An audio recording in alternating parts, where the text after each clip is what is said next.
ইরানি জাতির সাথে মার্কিন প্রেসিডেন্ট ও ইসরায়েলের প্রধানমন্ত্রীর শত্রুতা নিয়ে কোনো সন্দেহ নেই। বিক্ষোভকারীদের উপর সহিংসতা ঘিরে দেশজুড়ে আন্দোলন ও ধর্মঘটের ডাক দিয়েছে ইরানের বালুচ লিবারেশন পার্টি সহ বেশ কয়েকটি রাজনৈতিক দল। ইসলামী প্রজাতন্ত্র ইরানের পতাকা ছিঁড়ে ফেলার ঘটনাও ঘটে সেখানে। এমনকি তেহরানে মার্কিন প্রেসিডেন্ট ডোনাল্ড ট্রাম্পের নামে সড়কের নামকরণ করেন বিক্ষোভকারী। বেশ কয়েক জায়গায় আন্দোলনকারীদের উপর গুলিবর্ষণ করেন নিরাপত্তা কর্মীরা। জবাবে সরকারি একাধিক বাসভবনে আগুন দেয় বিক্ষুব্ধ জনতা। খামেনি বিরোধী স্লোগানে উত্তপ্ত রাজপথ। যতদূর চোখ যায় ততদূরই আন্দোলনকারীদের দখলে, যেন বিক্ষোভের জনপদে পরিণত হয়েছে ইরান। প্রায় 2 সপ্তাহ হতে চললেও রাজপথ থেকে হটানো যায়নি বিক্ষোভকারীদের, উল্টো বেড়েছে প্রতিবাদ সমাবেশের পরিধি। রাজধানী তেহরান ছাপিয়ে দেশের অন্যান্য প্রদেশগুলোতে তীব্র থেকে তীব্রতর হচ্ছে সরকার বিরোধী বিক্ষোভ। কোম, মাশহাদের মতো শহরগুলোতেও বাড়ছে বিক্ষোভের আকার।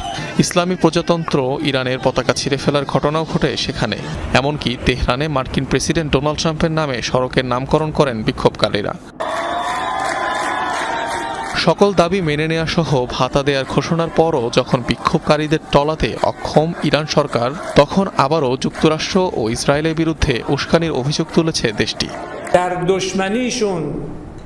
ইরানি জাতির সাথে মার্কিন প্রেসিডেন্ট ও ইসরায়েলের প্রধানমন্ত্রীর শত্রুতা নিয়ে কোনো সন্দেহ নেই।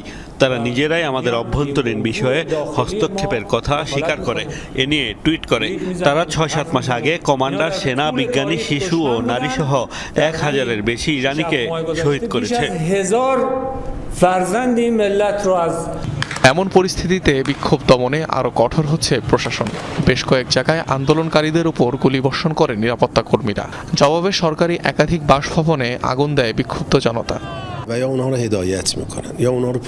যারা ইহুদিবাদী শাসক ও যুক্তরাষ্ট্রের মতো অপরাধী রাষ্ট্রের কথা শুনে দাঙ্গায় অংশ নিচ্ছে, সমর্থন ও সহায়তা দিচ্ছে, তাদের অবস্থান স্পষ্ট ও স্বচ্ছ হয়ে উঠেছে। তাদের আর কোনো অজুহাত থাকতে পারে না। তারা এখন ইরানের শত্রুদের সাথে কাজ করছে। বিক্ষোভকারীদের উপর সহিংসতা ঘিরে দেশজুড়ে আন্দোলন ও ধর্মঘটের ডাক দিয়েছে ইরানের বালুচ লিবারেশন পার্টি সহ বেশ কয়েকটি রাজনৈতিক দল।